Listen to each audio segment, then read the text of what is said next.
Hello India and welcome to another happening episode of Kiska brand Bajega Industry Titans.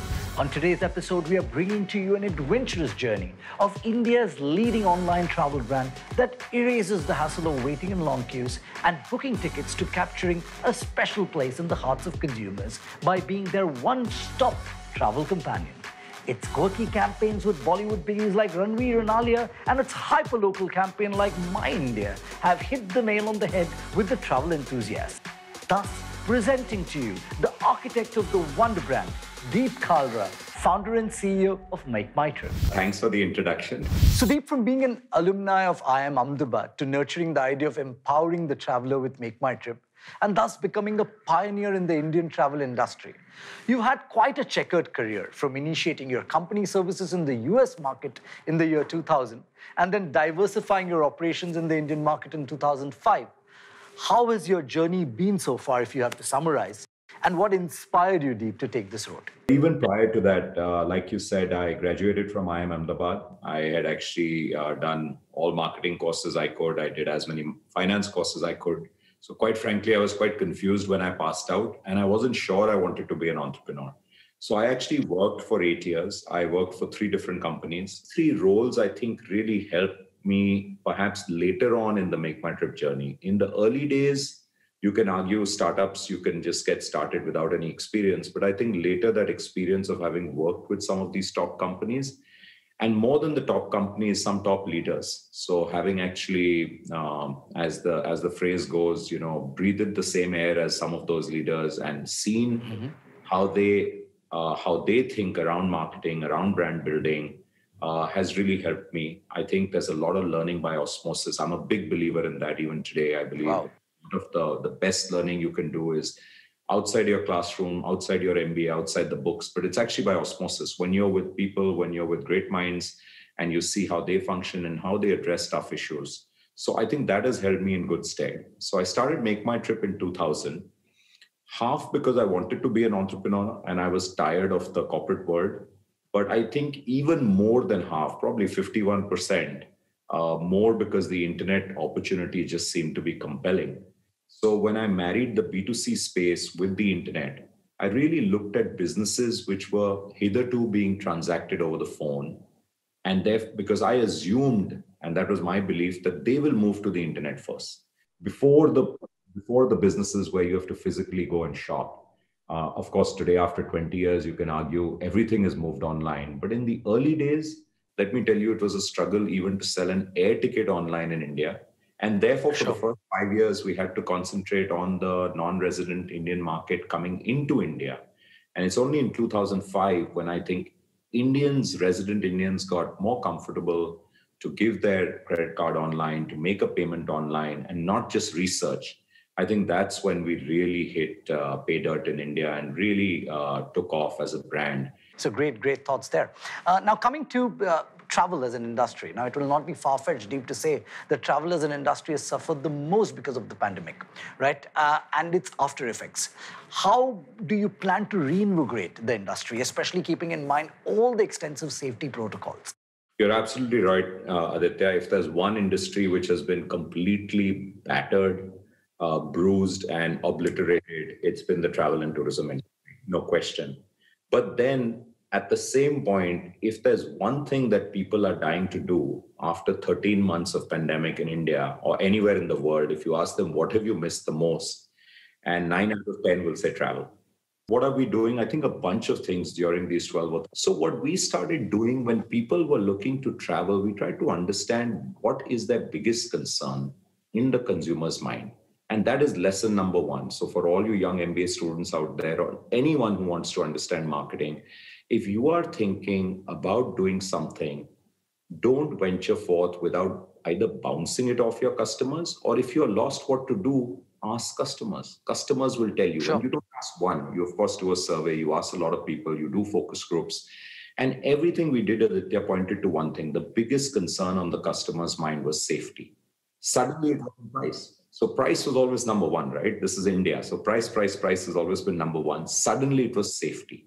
Give me a safe environment, how I can travel. Give me a safe environment where I can stay, and I'm ready to travel. So we said, okay, let us put in place for you 5 or 6 things you need to do And then we will connote that as a safety thing. We call it My Safety on Make My Trip, or we call it Go Safety on Goibibo. And we connoted that to the customer and it struck a chord. And that's how I think 50% people were ready to start traveling from the time when no one was ready. Deep, I just wanted to understand now with the second wave of virus truly here, there's an increased sense of fear amongst the masses as they're now getting increasingly averse to traveling.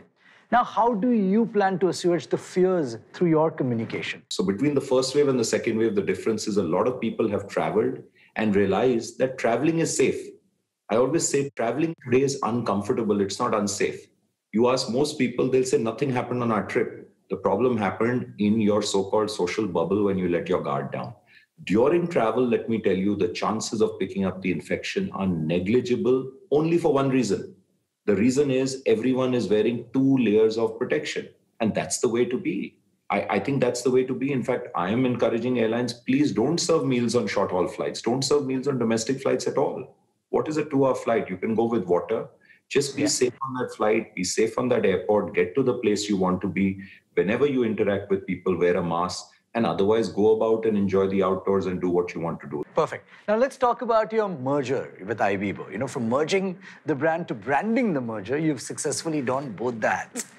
Your merger in early 2017 also brought some big names like Red Bar's Goibibo ride, which made great headlines, as was also regarded as one of the biggest acquisitions in the Indian online travel space. Can you probably give our viewers an insight about the merger? And also, was it a conscious step to position Make My Trip as a one-stop travel chain? Yeah, absolutely. It was a big move. It was one of the largest M&As that are done. The biggest lesson I'd like to share with particularly the young students is, so it's commonly said that 80% of M&A fail. And we realized why. We made it successful only because we put complete focus. So my co-founder Rajesh and myself were totally focused on making this work. It wasn't left delegated down. It's not easy because mergers sound great on Excels and they sound great on PowerPoints, and you create a lot of value and then shareholders walk away. But mergers actually have to be done at the people level.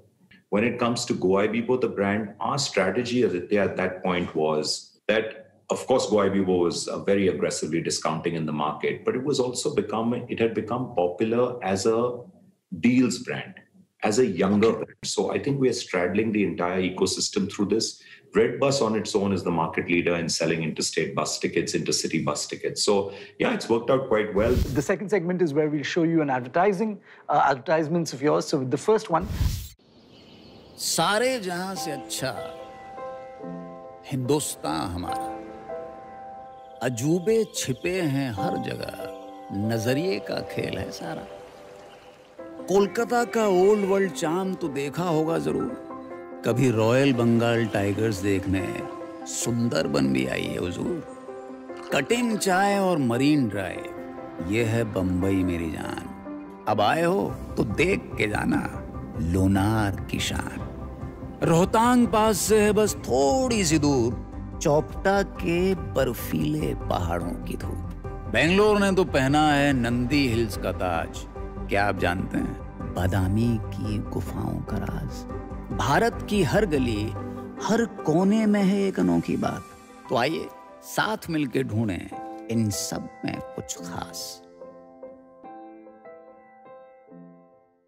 For My India, you recently launched the campaign that showcased the internet's first ever virtual Republic Day parade to celebrate the splendor of many unknown attractions across the country, which encouraged people to add offbeat destinations to their travel bucket list. Did the fact that there is a prevalent sentiment, Deep, of all things Swadeshi, which played an important role in the making of this campaign? The intent was that, listen, we want to be in the outdoors. We want to be a little secluded. We don't want to be in the crowded places. We don't want to go to physical places because of COVID, of course.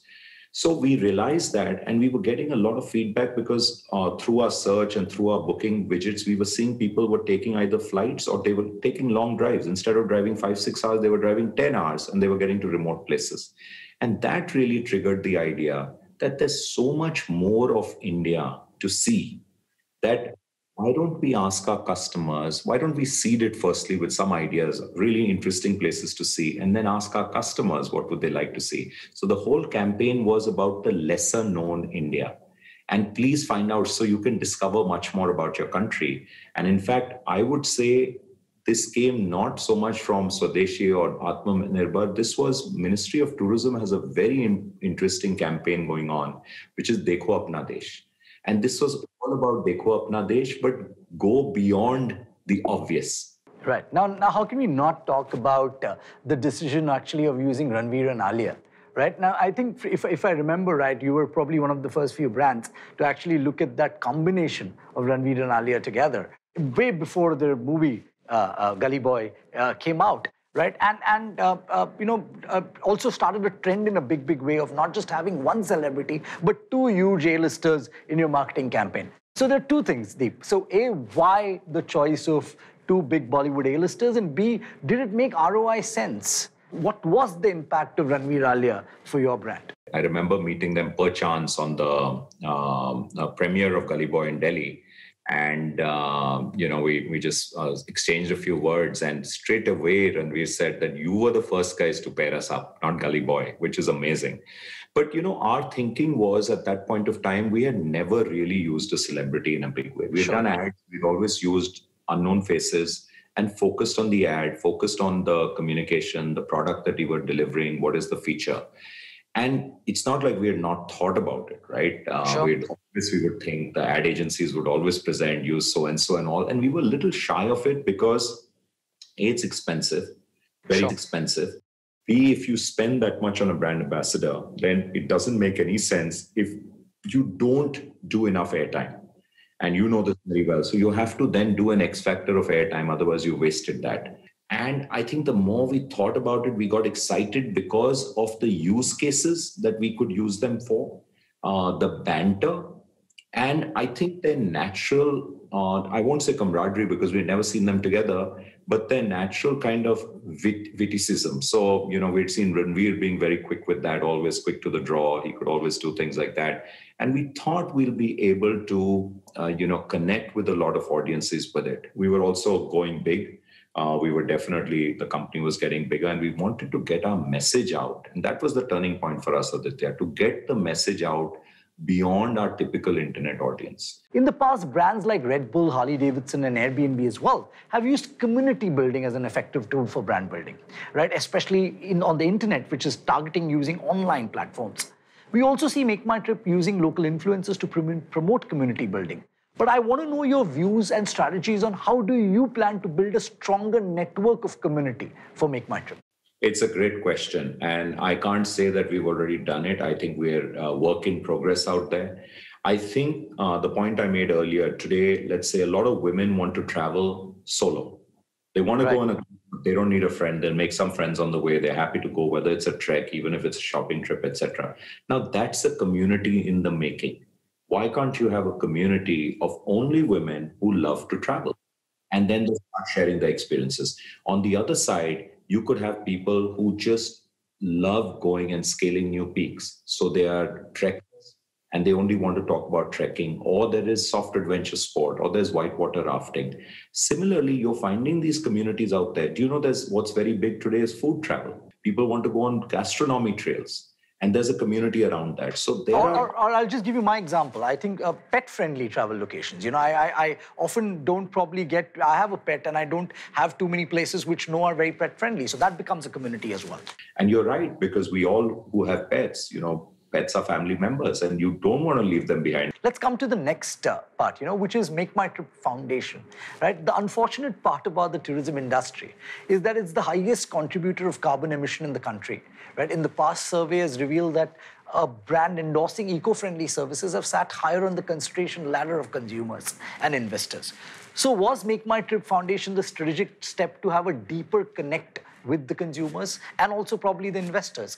My second part, Deep, before you answer is, do you probably see the industry adapting to sustainability in the near future? Our thinking around giving back started over a decade ago, where we started asking customers, particularly those who cared for the environment, that would you like to make a small contribution? It could be as tiny as 10 rupees, 20 rupees, 100 rupees, whatever, to help offset the carbon footprint that you will make when you take this trip. And we had a quick calculator which would calculate the carbon footprint. And we said, if you want to offset it completely, if you make this contribution, we can help plant so many trees. We found partners who would plant those trees. So we work very closely with Seva Mandir, which is outside Udaipur, and they've been doing this actually for decades. What was very heartening was how many people came forward to make those donations. So very soon we were in double-digit percentage. So people really care, especially at least our customers who were clicking were happy to give that contribution to help offset their carbon footprint.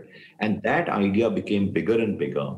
Before the pandemic, 2 years ago, we completed 1.1 million trees planted with contributions from customers as well as some matched by company and individuals in the company. So 1.1 million trees and going strong.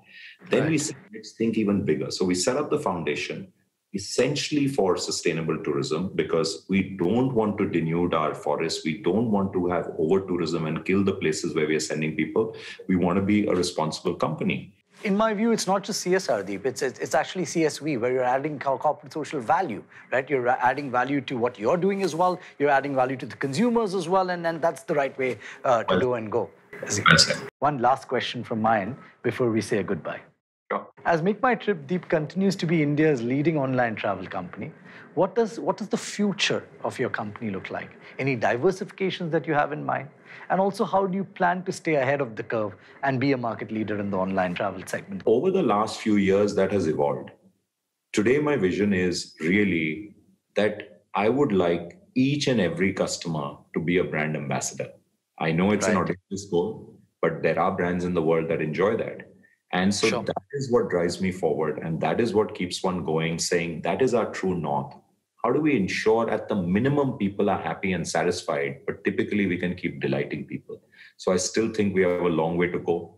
I am our biggest critic. I still think we've achieved a few things, but we still have a long way to go. And threats and challenges are going to come. And the real threats and challenges which are going to come are going to be from the far left. They're going to come from the least expected places because technology is changing so fast. So while we might have disrupted travel with online, but definitely there are others trying to find an easier and a better way. And those will succeed, including us. Only those will succeed who have a finger on the pulse of the customer and her issues and challenges and problems that she's facing while booking travel and while traveling.